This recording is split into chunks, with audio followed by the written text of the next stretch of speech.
大家好，我是娟子。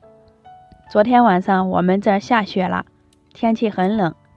早上简单给孩子们做一个萝卜饼吃。准备一个白萝卜，切掉头和尾，再用刮板擦成细丝。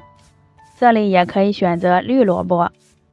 在里面加一勺盐，充分翻拌均匀，腌制10分钟，杀出萝卜里面的水分。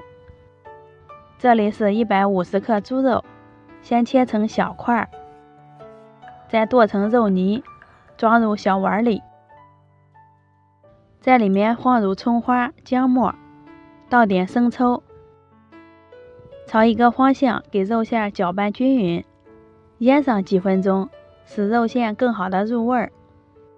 萝卜丝已经腌好了，挤出里面多余的水分，再切成段状。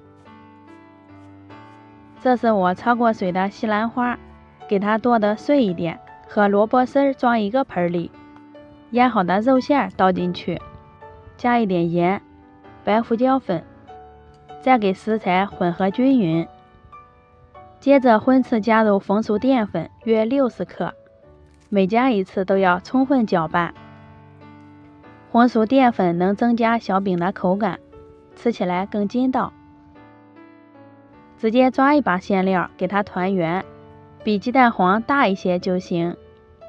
放进刷好油的电饼铛里，用手试探着按薄一些，选择中火，先烙上3分钟。